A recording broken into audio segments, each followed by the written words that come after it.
ॐ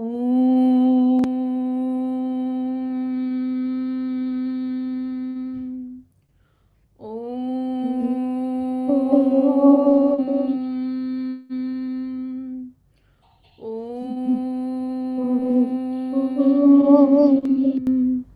ॐ सहनाववतु सहनौ भुनक्तु सह वीर्यं करवावहै तेजस्विनावधीतमस्तु मा विद्विषावहैः ॐ शान्ति शान्ति शान्तिः। गुरुर्ब्रह्मा गुरुर्विष्णु गुरुर्देवो महेश्वरः गुरुः साक्षात् परब्रह्म तस्मै श्रीगुरवे नमः। अलंकापुरी पुण्यभूमि पवित्र तिथे नांदतो ज्ञानराजा सुपात्र तया आठविता महापुण्यराशी नमस्कार माझा सद्गुरु ज्ञानेश्वराशी। नमस्कार मंडळी. आपला 5वा अध्याय जवळजवळ संपतो. त्याच्यामधले 1-2च श्लोक राहिले, पण त्याच्या आधी आपण मागच्या वेळेचा गोषवारा बघूया. तर सुषमा माहुडे प्रयत्न करतात आणि मग आपण माधवी मदत करेल जर का डिटेल्स हवे असतील.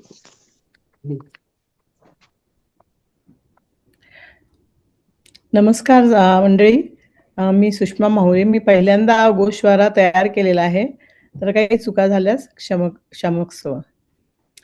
तर निलिमाताईंनी मागच्या आठवड्याच्या 5व्या अध्यायामध्ये कर्मसन्यास व कर्मयोग संन्यास याबद्दल सांगितले. दोन्ही कर्म कशा प्रकारचे आहेत व त्याबद्दल छान माहिती दिली. जे संन्यासी बाहेर राहतात, संसारापासून अलिप्त राहून बाहेर जंगलात राहून तप योग करतात, परंतु हा संन्यास कठीण आहे. बरेच नियम तयारी करावी लागते. बाहेर राहून योग करणे सोपे नाही. मात्र निष्काम योग सोपा मार्ग आहे. तो म्हणजे संसारी व्यक्तीला त्याचा अहंकार सोडून मी माझेपणा सोडून द्यायला पाहिजे. त्याने आपल्यामध्ये सहजपणा येतो. मीपणा नाहीसा होतो. निष्काम कर्म योगाचा मार्ग श्रेयस्कर आहे. मात्र दोन्ही मार्गाचे फळ सारखेच आहे. जसे नित्य जीवनामध्ये कोणी विचारले की तुमचे मुलं छान आहेत, तर आपण असे म्हणायचे की देवाची कृपा आहे, ते मी केले. माझे पण सोडून ईश्वरावर सोडून द्यायला पाहिजे. सर्व ईश्वराची कृपा दया आहे असे जाणले पाहिजे. आणि आजचा गोषवारा 5व्या अध्यायाबद्दल 13 ते 27 पर्यंत आहे. तर पुढच्या श्लोकामध्ये निष्काम संन्यासचे अनेक उदाहरण सांगितले आहे. पुढील श्लोकापासून 20व्या श्लोकापर्यंत ज्ञानी लोकांचे वर्णन केलेले आहेत. ते शांती योग आहेत. सर्व कर्माचा मनाने संन्यास करून 9 इंद्रियांचे या देहरूपात नगरात सर्व काही न करत व करविता तो आनंदात वावरत असतो.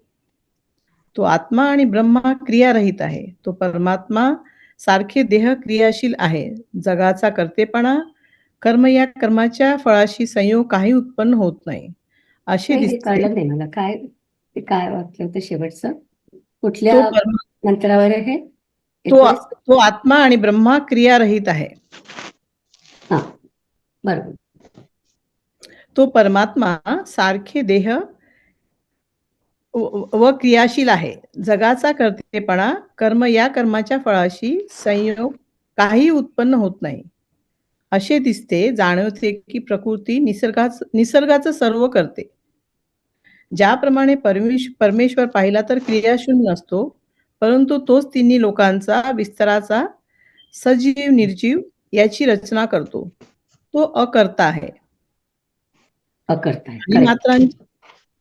प्राणी मात्रांचे सर्व पाप पुण्य हे त्याच्याजवळ घडत असते, पण तो त्याला जाणत नाही. फार काही तर तो त्यांचा साक्षी पण राहत नाही. ईश्वराच्या अशा निर्गुण तत्वाचा ज्ञान नसणारे लोकच भ्रांतिचित्त होतात. म्हणून ज्ञान झालेले लोक सर्वाप्रमाणेच क्रियाशून्य असतात. परमात्म्याच्या ज्ञानाने अज्ञान नाश पावले आहे. त्यांना ती वस्तू ते ज्ञान सूर्याप्रमाणे प्रकाशमय करते आणि ते अज्ञान जेव्हा नाहीसे होते, त्यावेळेला मग ईश्वर अकर्ता आहे आणि मी पण अकर्ता आहे. अशा रीतीने त्याला तिन्ही लोकांमध्ये भेद प्रतीत होत नाही. हं. व त्या परब्रह्माच्या ठिकाणी ज्यांचा देह रमला आहे, तेच आपण आहोत, अशी भावना त्यांच्या बुद्धी करत आहेत आणि त्या पवित्रतेला हानी त्यांची होऊ नये. बुद्धी करत असते, त्यांच्या नाही. एकच बुद्धी असते ना आपल्याला, त्यांची बुद्धी. त्यांची बुद्धी बरं, त्यांची बुद्धी. हं, हं. बुद्धी करत आहेत. त्या पवित्रतेला हानी होऊ नये म्हणून सतत जपत असतात. त्या जपत. लोकांना त्या लोकांना पुन्हा संसार प्राप्त होत नाही. कारण ज्ञानाच्या योगाने त्यांचे दोष नाहीसे होतात. थंडी कमी वाढली असेल. ज्ञानेश्वरांनी छान उदाहरण दिले आहेत. विवेक हा ब्रह्माला ओळखत नाही. सूर्य स्वप्नातही त्याला अंधाराची जाणीव नसते. तशीच चंद्राला पण उष्णतेची जाणीव नसते. हं. ज्याप्रमाणे पूर्व दिशेला पूर्ण राजवाड्यात सूर्यरूपी दिवाळी झाली असते, त्याच वेळेस दुसऱ्या दिशेला काळोख नाहीसा होतो. ते जसे आपल्याच ब्रह्मरूप पाहतात, ते इथे सांगण्यात आश्चर्याचे नाही. ज्याप्रमाणे सूर्याला काळोख स्वप्नातही दिसत नाही किंवा अमृताच्या कानावर मृत्यूची वार्ताही येत नाही, हं. त्या ज्ञानी माणसाला सर्वत्र तत्व अंतरंगणात आहे, असे नाही, समजल्यामुळे काय हा शेवटचं वाक्य पुन्हा सांगा. अंत अ, त्या ज्ञानी माणसाला सर्वत्र तत्व अंतरणागत आहे, असे अंतर्गणात म्हणजे काय? समजल्यामुळे नाही, विश्वातील जीवन अंतर्गणात म्हणजे काय आपल्याला म्हणायचं? हे तत्व अंतरंगात म्हणजे पूर्ण आत त्याच्या आतमध्ये, अंतःकरणात आहे. अंतरंगात, अंतरंगात. हां, हो. अंतरंगात आहे. हं, हं. असे समजल्यामुळे विश्वातील जीव मात्रही त्याचे वागणे न्याय व समता यावर आधारलेले असते. तो डास आणि हत्ती यांच्यामध्ये फरक बघत नाही. ते पण इच्छाधारी आहेत, दुःखी आहेत असा विचार करून ज्ञानाने वागतो. जसे गाय, हत्ती, कुत्रा व चांडाळे हा दर्जाचा लौकिक भेद लक्षात न घेता समदृष्टीने त्यांचा विचार करतो.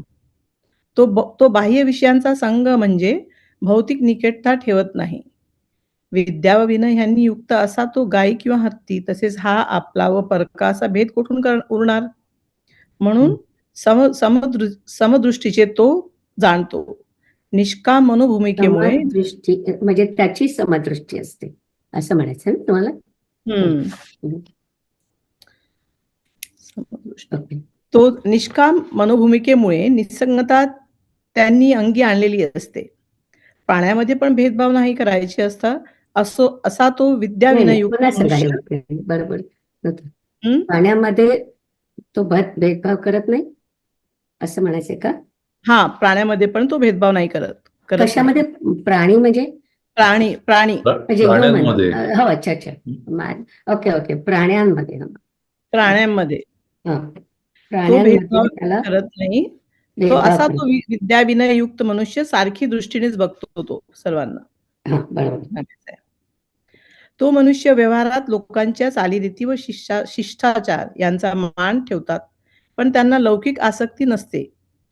ते वायुरूप देवता आकाशात संचार करतात, पण त्या लोकांना दिसत नाही. तसा हा मनुष्य देहधारण करून लोकात वावरत असतो, पण लोक त्यांचे अंतरंग ओळखू शकत नाही. त्याचे तसे अंतरंग किंवा त्यांचे काय म्हणायचं? त्यांचे त्यांचे अंतरंग अंतरंग. हां, ओळखू शकत नाही. हां. तसेच या मनुष्याचे नाम व रूप व्यवहारात वेगळे दिसते, हं. पण खरे पाहता त्यांचे मन सर्व सारखे असते. मृगजळाच्या ओके. मृगजळाच्या लोंढ्याने डोंगराला काही बाधा होत नाही. हं, हं. जसा तो अचल असतो, तसाच मनुष्य व्यवहारात ब्रह्मच असतो. हं. शुभ अशुभ काही घडो त्या मनुष्याच्या मनात विचार उत्पन्न होत नाहीत. असा तो ब्रह्मरूपच आहे. हं. जसे चकोर चंद्रकिरणांनी आनंदाने सेवन करणारा असतो, ज्याला आत्मसुख स्वतःजवळ प्राप्त असते, तो विषय सुखाकडे का बरं जाईल? हं. ज्ञानी लोकांच्या जीवनात दुःखमय व सुखमय विषयाची गोष्टच नसते. कारण त्यांनी देहामध्ये वासनावृत्ती जिंकल्या आहेत. त्यांना त्यांना एकच सुख प्राप्त झालेले असते, ते म्हणजे ब्रह्मसुख. हं. त्यांना बाहेरच्या सुखाची जाणीव नसते. हं. 140व्या श्लोकामध्ये मोक्षाकडे जाण्याचे मार्ग सांगितले आहे. हो, अ, सत आपण 41 म्हणाल का? येस. ओके. सत्वाचे जे सात्विक अथवा चैतन्याचे अवयव आहे, फार सुंदर वर्णन केलेले आहे. म्हणजे जणू मूर्तिमंत ब्रह्मविद्येचे सजवलेले अवयवच आहेत. त्या सज्जनांच्या महाबोधाने म्हणजे आपल्याला राहण्याला मंदिरच केलेले आहे असा भास होतो. ते पण वाक्य पुन्हा म्हणा प्लीज. अ, शेवटचं सत्वाचे वाक्य होतं ना? हा. ते फार सुंदर म्हणजे कुठल्या जणू 21व्या श्लोकावर आहात तुम्ही? हां, हा. 101 फार सुंदर वर्णन केलं म्हणजे जणू मूर्तिमंत ब्रह्मविद्येचे सजवलेले अवयवच आहेत. हा, ते छान त्या होतं. त्या सज्जनांच्या महाबोधाने म्हणजे आपल्याला राहण्याला मंदिरच केलेले आहे असा भास होतो. हे कुठं आलं आपलं? ह्याच्यात आहे त्याच्यामध्ये. हां, अच्छा. 101 मिनिट हां. दाखवू का तुम्हाला? नाही, फक्त मला रेफरन्स नाही लागत नाही त्याचा, म्हणून. मग ठीक आहे, पुढे जाऊया. त्या ब्रह्मसुखामुळे त्यांचा अहंकार दूर होतो. तो पुन्हा सुखाला घट्ट मिठी मारतो. पुढील श्लोकामध्ये अशा आत्मज्ञानी लोकांची अनेक रूपे स्पष्ट करीत आहेत. इंद्रिये, मन व बुद्धी यांचे नियमन करून जो मुनी मोक्ष हेच आपले ध्येय ठेवतो व इच्छा, भय व क्रोध ज्याचे नाहीसे होते त्याला मरणाच्या आधीच मोक्ष प्राप्त होते. तो ब्रह्मानुभवी पुरुष देह असतानाच म्हणजे मरणाच्या आधीच ब्रह्म होतो. नीलिमाताईंनी 27 श्लोकाबद्दल सांगितले आहे, की हा श्लोक विद्यार्थ्याकरता फार महत्त्वाचा आहे. आतापर्यंत निष्काम योग बाहेरच्या कार्याबद्दल सांगितले होते. आता योगाद्वारे अंतःकरण शुद्धीबद्दल आत्मशांती कशी प्राप्त होईल त्याबद्दल सांगितले आहे. त्यांनी काही रोजचे उदाहरण दिले, की जर माझ्या बहिणी किंवा नातेवाईकाने कशाबद्दल आपले मन दुःखी झाले, तर मेडिटेशनमुळे हळू दूर करायचे. जर एखाद्या नातेवाईकाने बद्दल आपल्याला द्वेष वाटतो किंवा संताप त्यांच्याबद्दल आपल्याला संताप होतो, तर त्याबद्दल आपले मन नेहमी ती गोष्ट आठवून सतत दुःखी राहते. पण साधना, मेडिटेशन करायच्या वेळेस जर आपण त्यांनी एक उदाहरण दिलं, की त्यांनी जर आपल्या त्या नातेवाईकाच्या बद्दल त्यांच्याबद्दल त्यांचा चेहरा असा समोर ठेवायचा, तर तो राग, द्वेष हळू नाहीसा होतो. उगाच आपले मन त्यांच्याबद्दल वाईट विचार येत नाहीत. त्या मेडिटेशन योगमुळे नाहीसे होतात. आपल्या मनातील दुसऱ्यांच्या बद्दलच्या दुःखी भावना नाहीशा होतात. बाहेरचे तत्व बाहेर ठेवायचे. योग प्राणायाममुळे राग, द्वेष नाहीसा होतो. अंतःकरण शुद्धीची ही पहिली स्टेप आहे. पुढचे श्लोक त्या म्हणाल्या, की योगाबद्दलच आहेत. चांगलं चांगलं लिहिलं, बरंच कव्हर केलं. मला वाटतं माधवीने पण मदत केली असेल, तर दोघींना थँक्यू. या माधवीने बरीच मदत केली. Thank you Madhavi. आता काय आता करूया आपण?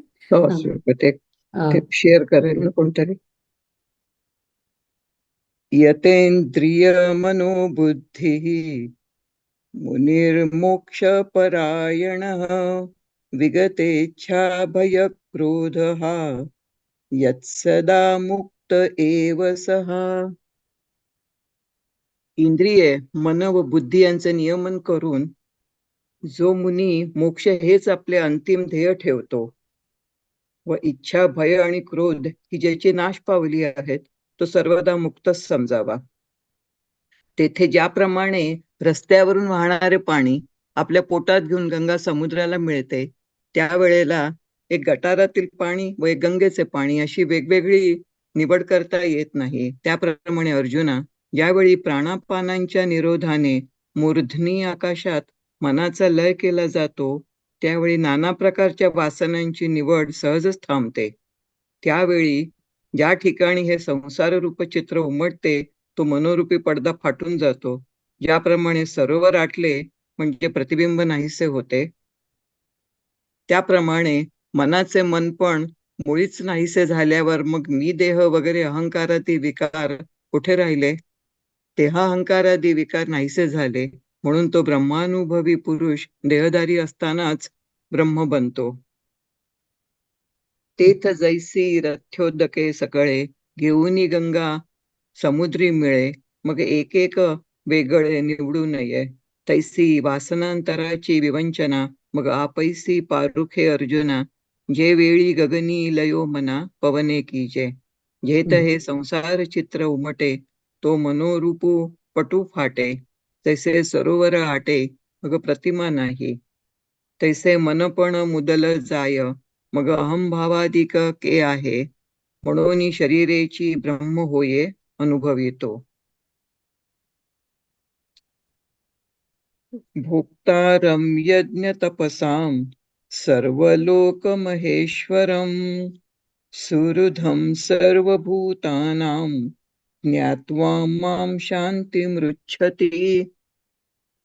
यज्ञ व तप यांचा भोक्ता, सर्व लोकांचा महेश्वर व प्राणीमात्रांचा मित्र मी आहे, अशा प्रकारे जो मला जाणतो त्याला शांती प्राप्त होते.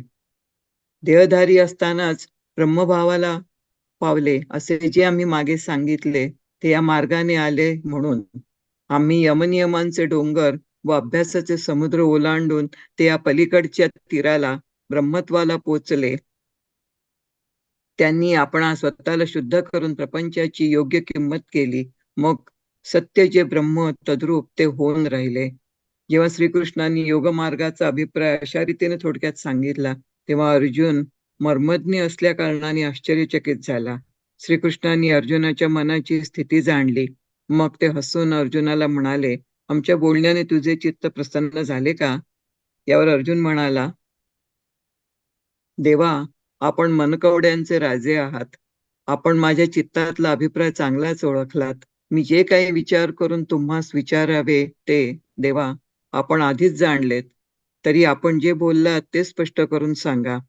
सहज विचार करून पाहिले तर देवा ऐका. तुम्ही जो मार्ग दाखविला तो पोहून जाण्यापेक्षा पाय उताराने जाणे जसे सोपे, तसा हा योग मार्ग सांख्याहून सोपा आहे. परंतु आमच्यासारख्या दुर्बळांना समजण्यास येथे काही विलंब लागेल, पण तो सहन करता येईल. म्हणून देवा एक वेळ त्याचाच अनुवाद करावा. जरी विस्तार होईल तरी हरकत नाही, पण तो योग मार्ग आरंभापासून अखेरपर्यंत सांगाच. तेव्हा श्रीकृष्ण म्हणाले, असे का? तुला हा मार्ग चांगला वाटतो तर सांगायला आमची काय हरकत आहे? ऐक, आम्ही तो आनंदाने सांगतो. अर्जुना, तू ऐकतोस व ऐकून ज्याप्रमाणे आचरण करतोस असे जर आहे तर आम्हीच सांगावयास का कमी करू? ज्ञानेश्वर महाराज म्हणतात, अगोदरच आईचे अंतःकरण त्यात आवडतेपणाचे निमित्त झाले, मग त्या ममतेच्या अद्भुततेची कल्पना कोणाला येईल? ही हरीची कृपा दृष्टी करुण रसाचा वर्षावच आहे असे म्हणू, अथवा स्नेहाची सृष्टी आहे असे म्हणू, हे राहू द्या. कृष्णाच्या त्या दृष्टीचे वर्णन कसे करावे हे आम्हास कळत नाही. ही हरीची दृष्टी जणू काय अमृताचीच पुतलेली होती, अथवा अर्जुनाविषयीचे प्रेम पिऊन मस्त झाली होती. म्हणून अर्जुनाच्या मोहात अडकलेल्या त्या हरीच्या दृष्टीस बाहेर निघण्याचे कळेना. या हरीच्या दृष्टी संबंधाने जितके जास्त बोलावे तितकी कथेची संगती सुटून या वर्णनाचा विस्तार वाढेल. परंतु शेवटी हरीच्या अर्जुनाविषयीच्या प्रेमाचे यथार्थ वर्णन शब्दांनी करता येणार नाही, ते नाहीच.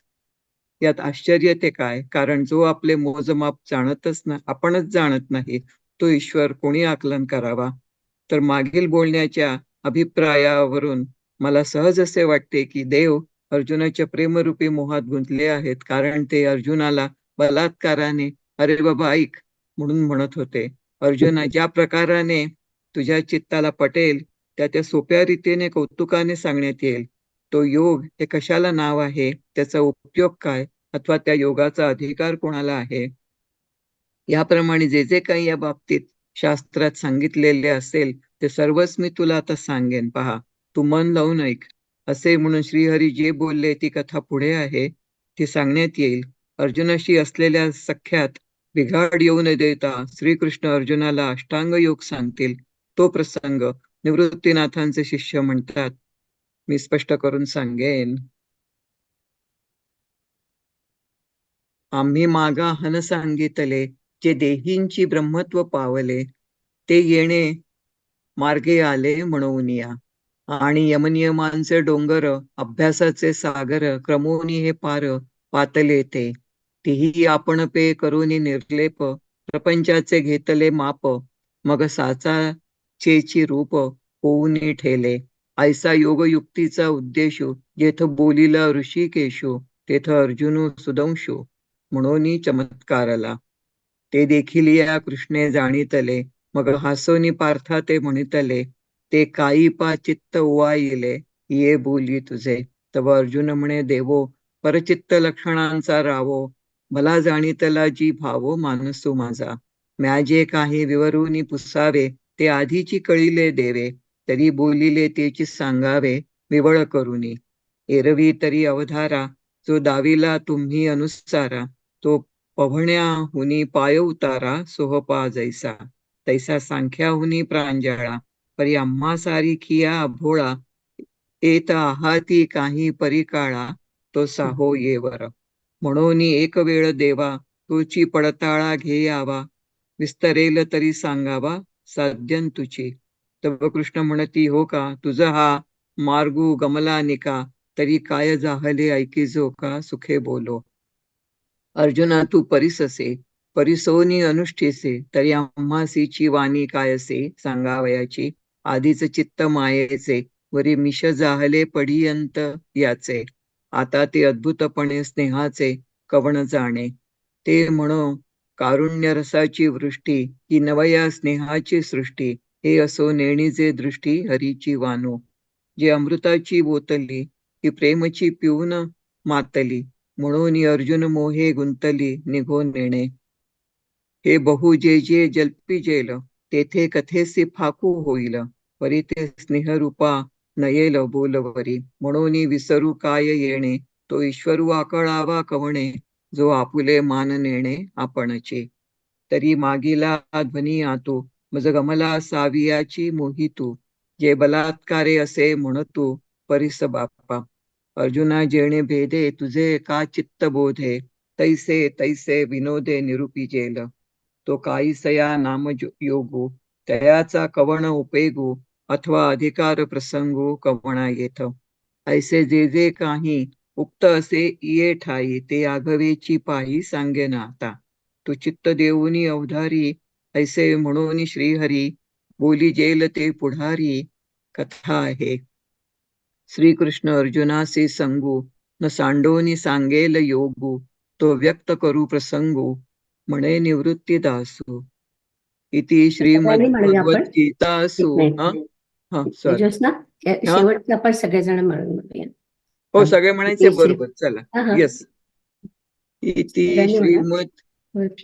श्रीमद भगवद्गीतासु उपनिषत्सु ब्रह्मविद्यायां योगशास्त्रे श्रीकृष्णार्जुन संवादे योगगर्भो नाम पंचमोऽध्यायः. श्री सच्चिदानंदार्पणमस्तु. हरी ओम. छान. 5वा अध्याय झाला. शेवटचे जे 2 मंत्र होते ना, त्याच्यामध्ये फक्त त्यांनी असंच म्हटलं की पुढे काय सांगणार आहे. आणि त्याच्यामध्ये शेवटच्या मंत्रामध्ये त्यांनी सांगितलं की अष्टांग योग ते सांगणार आहे पुढच्या अध्यायामध्ये. आणि मग योग म्हणजे काय, मग त्याचा उपयोग काय. 177वी जी योगी होती त्याच्यामध्ये त्यांनी सांगितलं की आणि त्याचा उपयोग काय असतो आणि अधिकार काय असतो कोणाला. तर ते या सगळ्या गोष्टी आपण म्हणजे ते पुढच्या अध्यायात सांगावेत अशी त्यांनी सुरुवात केली आहे. तर आता पुढच्या अध्यायाची जी प्रस्तावना आहे ती म्हणजे मामांनी तर खूप मोठी दिलेली आहे. पण मी त्याचं निलिमाताई, हो. मी अशीच तुम्हाला विचारणार होते की हा. म्हणजे 6व्या अध्यायावर जाण्यापूर्वी 5व्या अध्यायाचं मी वाचून दाखवू का. मी लिहिलं होतं अगदी ते. जरूर. चालेल. हो, चालेल. वेळ असला तर. हो, नाही आपण काढू वेळ त्याच्यात तेवढं काही नाही, मला म्हणजे काय छान लिहिलं होतं सुषमानी सुद्धा, पण माझ्याकडे आहेच लिहिलेलं. तर अगदी जरूर. हो, त्याचं म्हणजे मदत होणार असेल, उपयोग होणार असेल तर मी नाही आज अगदी वाच म्हणजे हरकत नाही. 5 मिनिटं लागतील. पण चालेल. फक्त अध्याय 5वा तो योग गर्भ योग. या अध्यायाला कर्मसन्यास योग असेही म्हणतात. इथे संन्यास या शब्दामध्ये सांख्ययोगातला जो दुसऱ्या अध्यायातला जो सांख्ययोग म्हटला होता तसा तो ज्ञानाचा मार्ग अभिप्रेत आहे. या अध्यायात भगवंत अर्जुनाला पडलेल्या ज्ञान किंवा कर्म या प्रश्नाचे उत्तर देत आहेत. यातील कुठला मार्ग जास्त श्रेयस्कर सोपा आहे ते मला सांग. भगवंत सांगतात की ज्ञानपूर्वक घेतलेला कर्मसन्यास आणि निष्काम कर्मयोग हे दोन्ही मार्ग खरे तर मोक्षदायकच आहेत, परंतु सर्वसामान्य जनांसाठी कर्मसन्यासापेक्षा निष्काम कर्मयोगच सुलभ आणि सोपा म्हणून जास्त चांगला आहे. जसे स्त्रिया किंवा लहान मुले यांना नावेतून नदी तरून जाणे जास्त सोयीस्कर आणि सुलभ आहे, शिवाय या दोन्ही मार्गांचे फळ एकच आहे. तर मग सर्वसंग परित्याग करून संन्यास पत्करायची काय गरज? कर्मसन्यासांची लक्षणे म्हणजे संपूर्ण मीपणा नष्ट होऊन ज्याचे मन अनासक्त झाले आहे तो विषयरूपी उपाधीत जरी असला तरी तो त्यात गुंतलेला नसतो. त्याच्या बुद्धीत विषयभोगाचा संकल्प नसतो. अशा पुरुषाला घरादाराचा त्याग करावा लागत नाही. ज्ञानेश्वर माऊलीने इथे अतिशय सुंदर दृष्टांत दिला आहे. मला ही ओवी आवडते म्हणून मी ती लिहिली होती मला वाटतं त्यावेळी, की देखे अग्नी विझोनी जाये मग जे राखोंडी केवळ होते तै ते कापुसे गिवसूये जिया परी तैसा असतेनी उपाधी नाकळीजे तो कर्मबंधी जयाची बुद्धी संकल्पू नाही.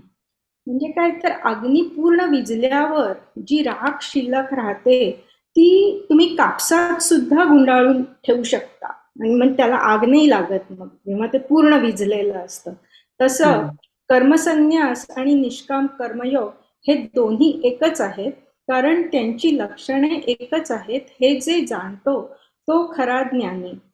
कर्मयोगी निष्काम कर्मयोग आचरणारा कधीही स्वतःकडे कर्तृत्व घेत नाही, परंतु शरीराने मनाने बुद्धीने व इंद्रियाने सर्व कर्म मात्र करीतच असतो.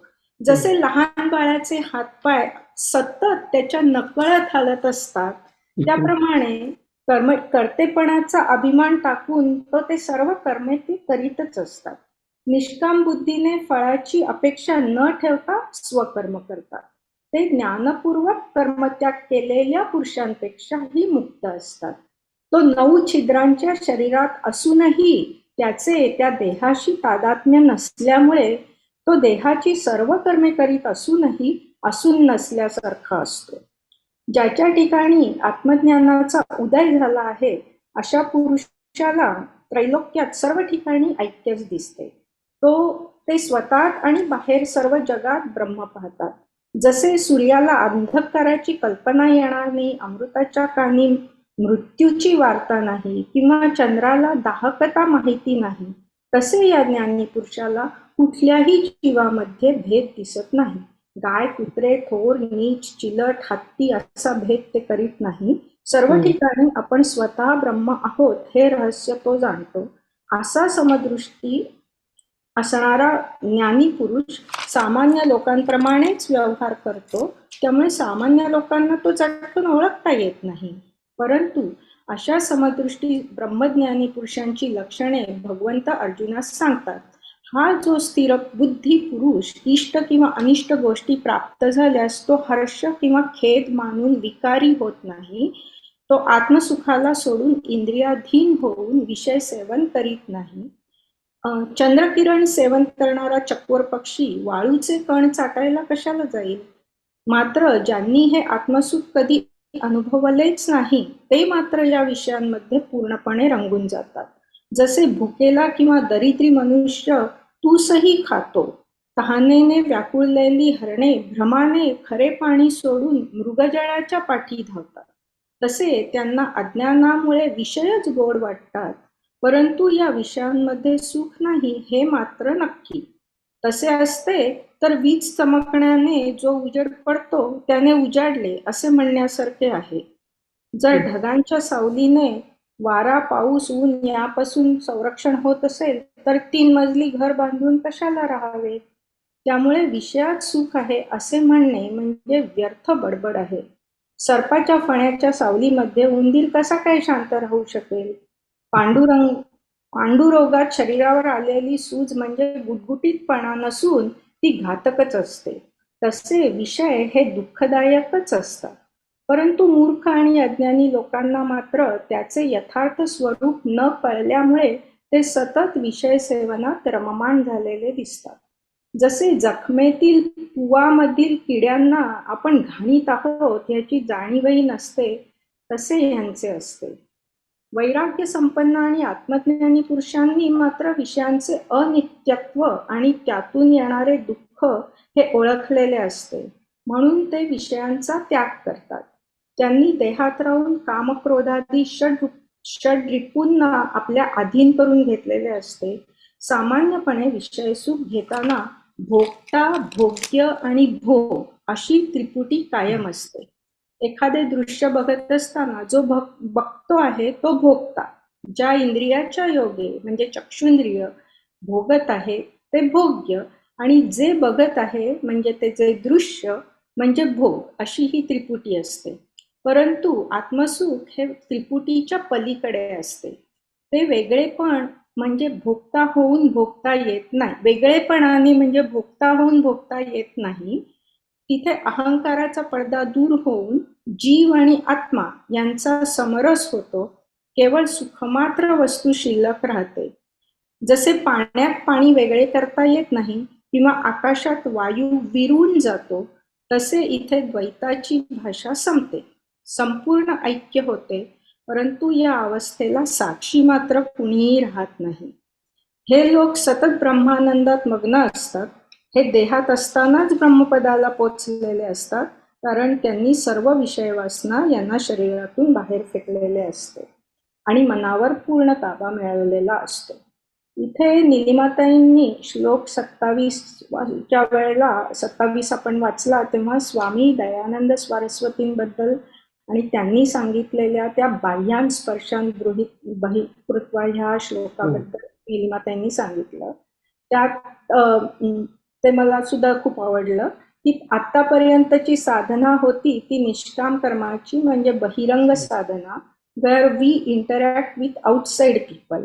यानंतर अंतरंग साधना सुरू होते आणि 6व्या अध्यायात ती संपते.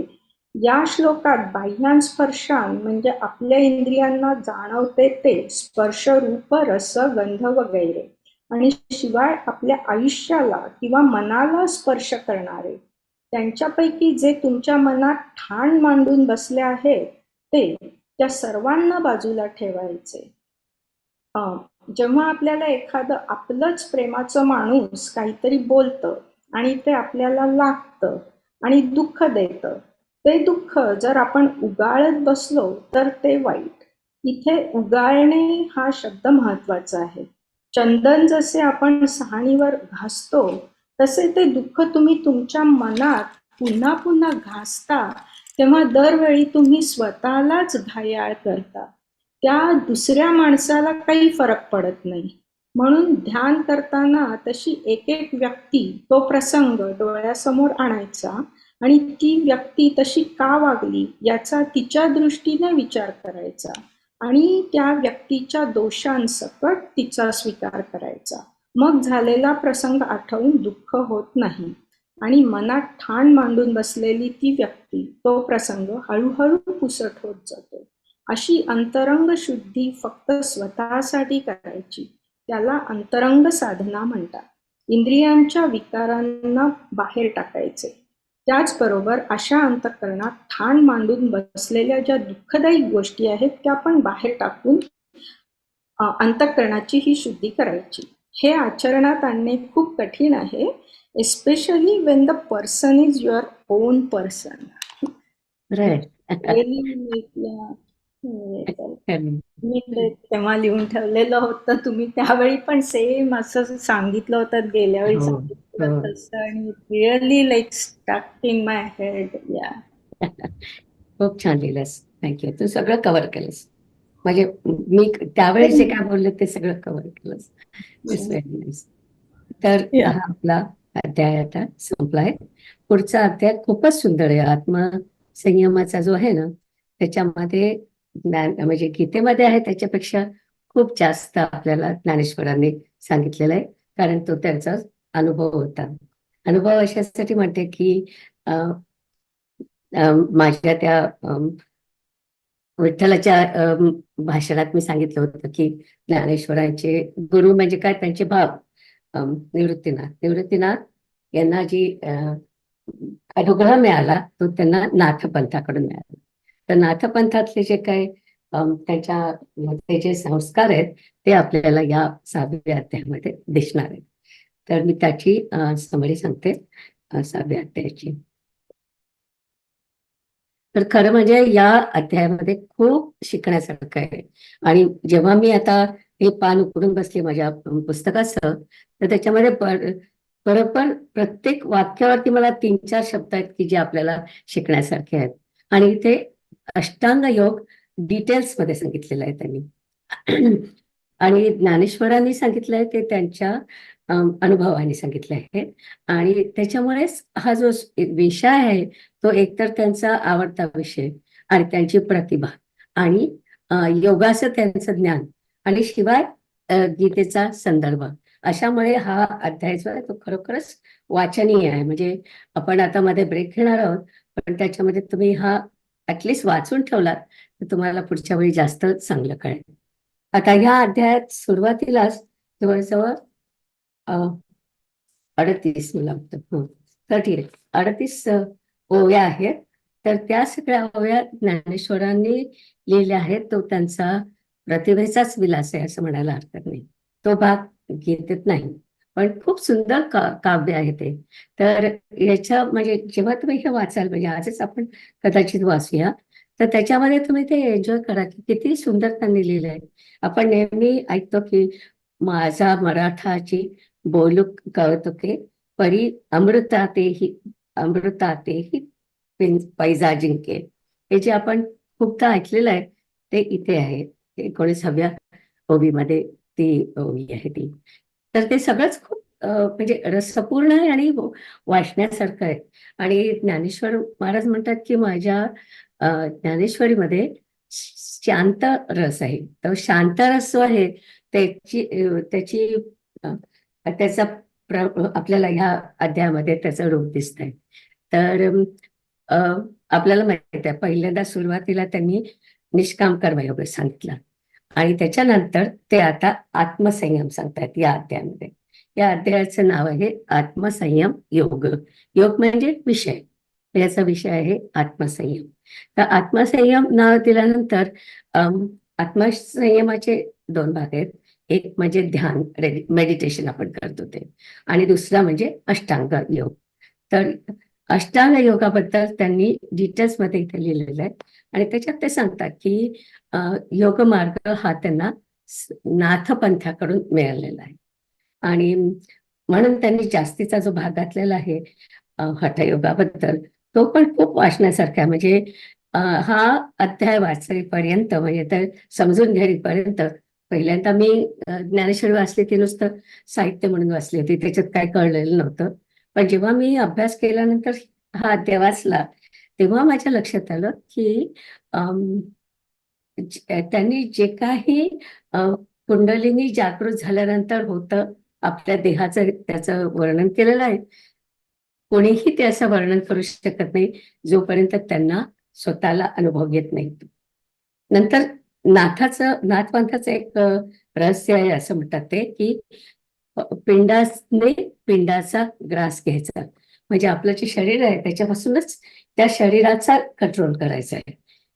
पिंडाने पिंडाचा ग्रास घ्यायचा, याचे बरेच अर्थ असतात, पण मला हा सगळ्यात सोपा अर्थ आवडतो की आपलं शरीर घ्यायचं, त्याला सगळं कंट्रोल करत जायचं आणि आपल्या शरीराचाच आपण कंट्रोल घ्यायचा, आणि ते म्हणजे अष्टांग योग असं त्यांनी आपल्याला या अध्यायामध्ये सांगितलेलं आहे. तर कुंडलिनी जागृत करण्याचा जो भाग आहे त्याला योगामध्ये महायोग म्हणतात.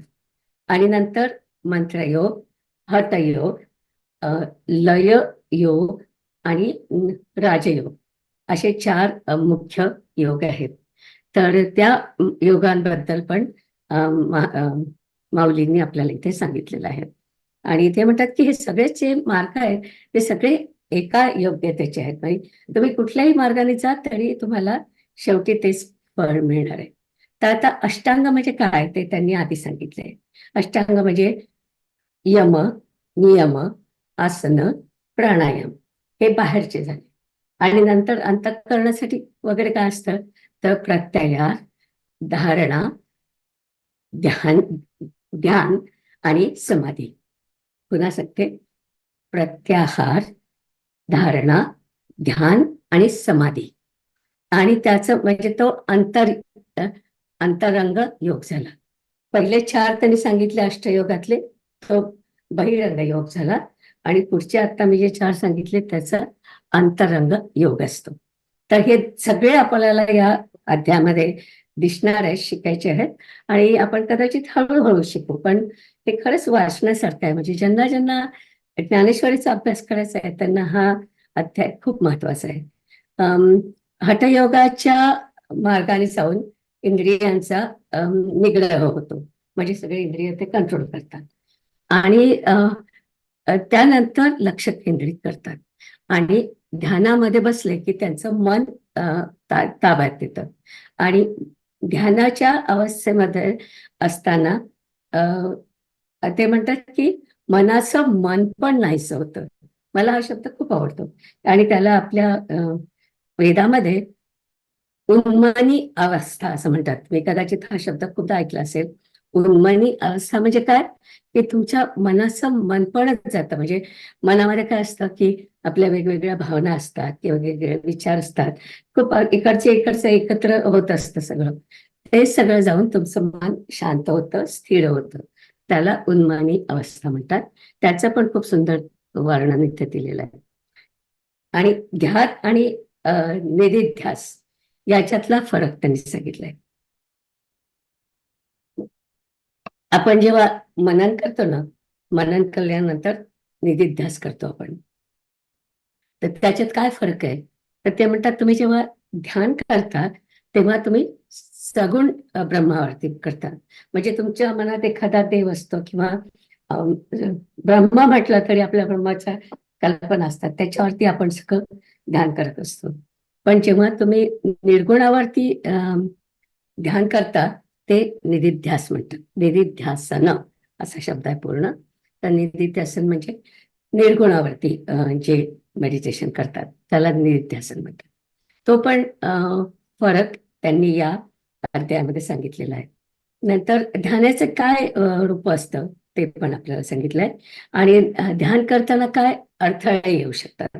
आपण ध्यान करतोय मग त्याच्यामध्ये आपले स्वतःचेच अडथळे असतात, ते काय येतात आणि मग ध्यानापासून फायदे काय होतात ते सगळं आपल्याला त्याच्यानंतर सांगितले. नंतरचा एक महत्वाचा मुद्दा तिथे त्यांनी सांगितलाय की योगाचा. योगामध्ये मग कुंडलिनी जागृत करण्यापर्यंतच त्यांनी सगळं सांगितलंय. तर ते जे वर्णन आहे ते जवळजवळ 100 ते 150 ओव्या आहेत. आणि ते खरोखरच म्हणजे शांतपणे वाचायला पाहिजे. आपल्याला कळलं पाहिजे की काय हे योगी जे आहे किंवा जे कुंडलिनी जागृत करतात म्हणजे किती अवघड असतं. आता आमच्याकडे काही न्यूजर्सीमध्ये असताना काही लोक होते, ते सांगायचे की आम्ही नेहमी कुंडलिनी जागृत करतो. मला खरंच वाटायचं की लोक करत असतील, पण एवढं सगळं वर्णन वाचल्यानंतर कळतं की नाही, हे काय रोज करण्याची गोष्ट नाही आहे.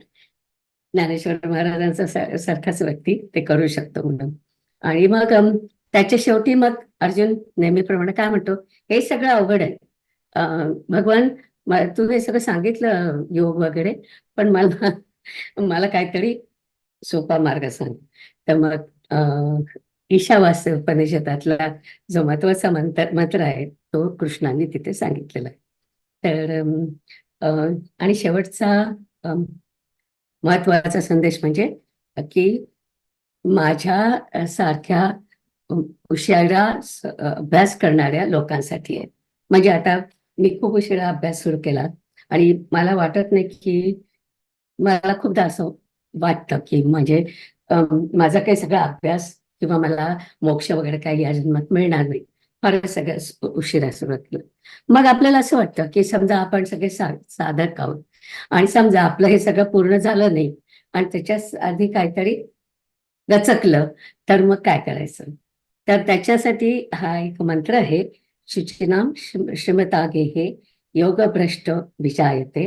तर हा जो मंत्र आहे तो मला अतिशय आवडतो, कारण ते म्हणतात की समजा जर का या जन्मात तुमचा सगळा अभ्यास संपला नाही आणि तुम्हाला मोक्ष मिळाला नाही, तर मग काय होईल? एवढा आपण एवढे खूप वर्ष नाही तरी म्हणे समजा मी 15 वर्ष अभ्यास केला, ते सगळं वाया जाणार आहे का?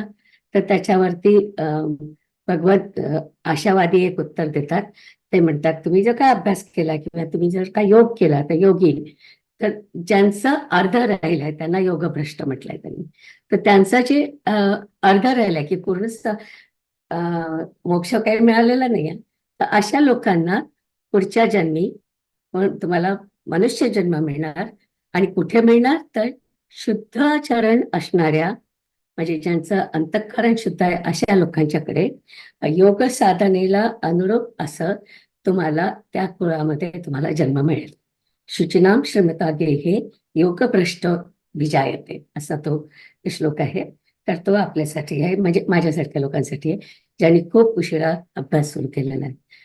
तर असा झाला या अध्यायाचा सारांश. खूप शिकण्यासारखं आहे. मी फारच थोड्या शब्दात सांगितलं ते, पण पाहण्यासारखं आहे. आणखीन मला पहिल्या ज्या 38 ज्या ओव्या आहेत त्याच्याबद्दल थोडंसं सांगायचंय की आपण जेव्हा ज्ञानेश्वरांचा साहित्यिक म्हणून अभ्यास करतो तेव्हा या सगळ्या ओव्या खूप महत्वाच्या वाटतात. आणि आपण सुरुवातीला पाहिलं की गणपतीचं जे वर्णन होतं अगदी पहिल्या अध्यायामध्ये, नंतर हा 6वा अध्याय, नंतर 9वा अध्याय, 12वा अध्याय, 18वा अध्याय, या अध्यायांमध्ये आपल्याला ज्ञानेश्वरांचं साहित्य दिसून येतं. आणि जेव्हा मी पहिल्यांदा अभ्यास केला म्हटलं तेव्हा मला साहित्यामध्येच खूप इंटरेस्ट होता, त्यामुळे मी हे सगळे खूप म्हणजे अगदी म्हणजे आनंदाने हे सगळे वाचले होते. तर इथे नुसते आपल्याला शब्द बघायचे नाही, शब्दार्थ बघायचे नाही, पण त्यांनी कसं ते सगळं बांधून आणलंय हे पण खूप पाहण्यासारखं आहे. तर ह्याच्यामध्ये पहिल्या 38 ओव्यांमध्ये मी हे लिहिलेलं होतं तेच वाचते की साहित्याचे लेणे लिहायला आहेत. माऊली सुरुवात करतात आणि संजयाला आनंद होतो आणि तो म्हणतो की नुसते पाणी प्यायला मिळेल असं म्हटलं आणि इथे तर आपल्याला अमृत मिळतंय असं तो म्हणतो. आणि मग धृतराष्ट्र तिला म्हणतो तुला विचारलं होतं का हे काय आहे? तर मग संजय म्हणतो की म्हातारा मोहे नाशला, म्हणजे त्याच्या मुलांचं एवढं त्याला प्रेम आहे की भगवान इथे त्याला सगळा योग सांगतात आहे, अष्टांग योग सांगतात आणि एवढं अमृत त्याच्या पुढे केलाय तर तो काय त्याला काही इंटरेस्ट नाही त्याच्यामध्ये, म्हणून त्याला तर म्हणतो म्हातारा मोहे नाशिला असं धृतराष्ट्राचं तो वर्णन करतो. आणि म्हणतो की पुत्राच्या प्रेमामुळे हा म्हातारा एकदम कामातून गेलेला आहे. पण संजयला मात्र खूप आनंद झालाय की आपल्याला नवीन काहीतरी शिकायला मिळतंय, अष्टांग योग शिकायला मिळत आहे आणि योगशास्त्राचं फुलं भांडार इथे त्यांनी उघडलेलं आहे असं तो म्हणतो. तर या प्रकारचे सगळ्या ते ओव्या आहेत. खूप म्हणजे वाचतानाच खूप मस्त मजा येते त्याच्यामध्ये. आणि नंतर मग ते पहिल्या अध्यायामध्ये आपण जे म्हणतो ना की शेवटी आपण जे म्हणतो की गीतेचं जे प्रत्येक अध्याय संपला की आपण म्हणतो ना की इति श्रीमद भगवद्गीतासु उपनिषत्सु ब्रह्मविद्यायाम योगशास्त्रे असा अध्यायाचा शेवट आपण जो करतो त्याच्यामध्ये आपण म्हणतो ब्रह्मविद्या आणि योगशास्त्र हे प्रत्येक अध्यायामध्ये आहे. तर ब्रह्मविद्या म्हणजे काय? आत्मा अनात्मा यांचा अभ्यास.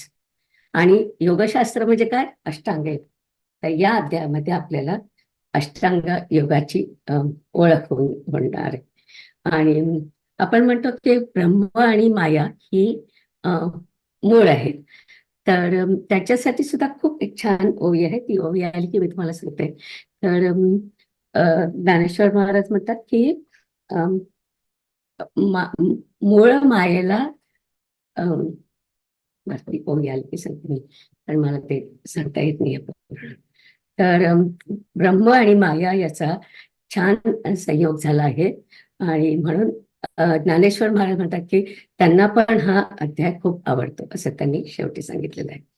आणखी याच्यामध्ये माझं मराठाची बोल कौतुके परी अमृतातेची पैजा जिंके ऐसी अक्षरे रसिके मेळ घेवेन, अशी ते घोषणा करतात की त्यातली सगळी अक्षरं इतकी सुंदर राहणार आहेत की त्याच्यामध्ये ती रसभरीत आहेत आणि सुस्वराने सगळ्या रंगलेली आहेत.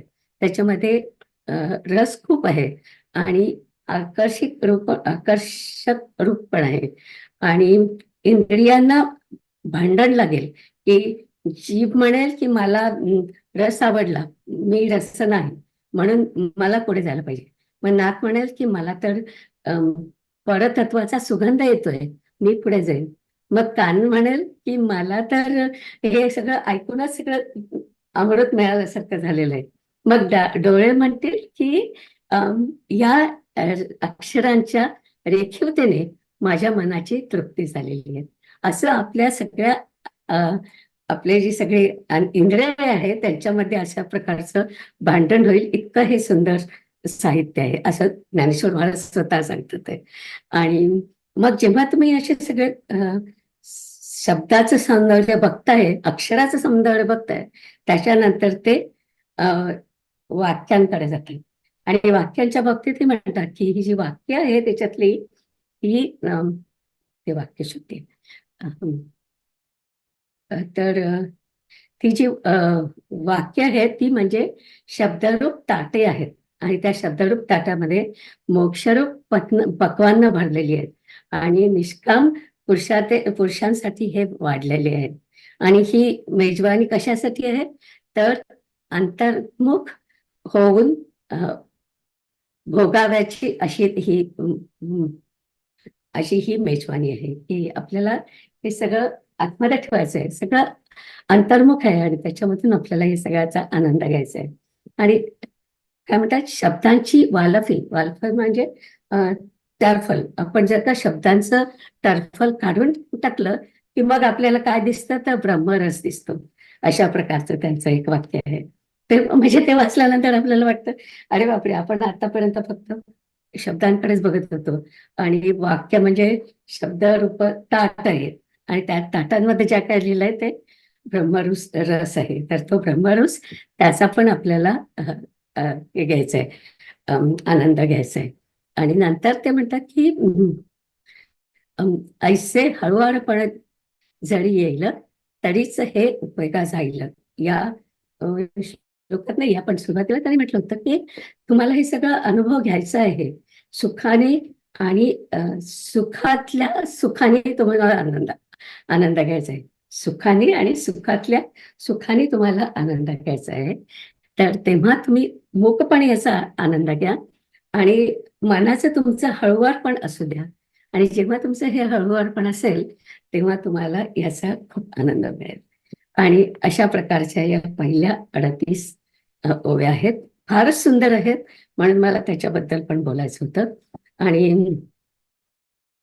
आणि शेवटी ॲज युजल ज्ञानेश्वर महाराज हे जे सगळे बोललं त्याचं क्रेडिट स्वतःकडे घेत नाही, ते आपल्या गुरु माऊलीला नमस्कार करतात आणि त्यांच्याच कृपेने हे सगळं झालंय असं म्हणून आपलं मीपणा काढून घेतात. त्यातला आपण ते म्हटलं ना अकर्तेपणा काढून घेतात आणि म्हणतात हे सगळं झालं नाही हे माझ्या गुरुच्या कृपेमुळे झालं. अशा या पहिल्या 38 ओव्या आहेत आणि आपण जरूर त्याच्याबद्दल बघूया.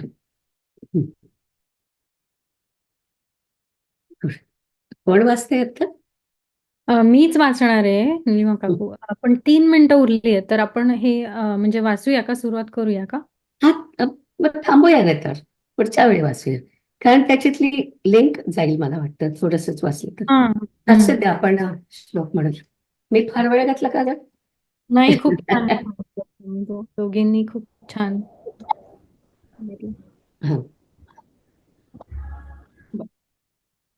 फारच छान सांगितली समरी, फारच सुंदर. म्हणजे खरंच फार सुंदर. उत्कंठा लागली त्यामुळे आता माझा एकदा झाला एक आवर्तन झालेलं आहे पण तरी सुद्धा त्याची अशी कधी आता आपण वाचू असं झालंय. अशा आहे म्हणजे आणि पुढच्या तुम्ही मंगळवारी. जर का घरी वाचला ना तर त्यातला आनंद घेऊन वाचा. तेच म्हणतात की सुखाचं सुख काढून वाचा. राईट. वाचायची अशी ओढ लागली आहे आता की हा वाचायला हा पाहिजे. राईट. हे एकदा आपल्या नशिबी आहे का हे वाचणं असं वाटतंय. नाही, आहे जरूर आहे. थँक्यू. पुढच्या वेळी. आता विश्वात्मके देवे येणे वाग्यज्ञे तोषावे तोषो निमज द्यावे पसाय दानहि जे खळांची व्यंकटी सांडो तया सत्कर्मी रती वाढो भूता परस्परे पडो मैत्र जीवांचे दुरितांचे तिमिर जावो विश्वस्वधर्म सूर्ये पाहो जो जे वांशील तो ते लाहो प्राणिजात वर्षत सकळ मंगळी ईश्वर निष्ठांची मांदियाळी अनवर्त भूमंडळी भेट तू भूता चला कल्पतरूंचे आरव चेतना चिंतामणींचे गाव बोलते जे अर्णव पियुषांचे चंद्रमेजे अलांछन मार्तंडचे तापहीन ते सर्वाही सदा सज्जन सोय रे होतु किंबहुना सर्व सुखी पूर्ण होवो नितीन्ही लोकी भजिजो आदि पुरुखी अखंडित आणि ग्रंथोपजीविये विशेषी लोकी दृष्टादृष्ट विजये हो आवेजी येथ म्हणे श्री विश्वेश्वरावो हा होईल दान पसाओ येणे वरे ज्ञान देवो सुखिया झाला सुखिया झाला सुखिया झाला. ओम पूर्णमद पूर्णमिदं पूर्णात् पूर्णमुदच्यते पूर्णस्य पूर्णमादाय पूर्णमेवावशिष्यते. ओम शांति शांति शांति.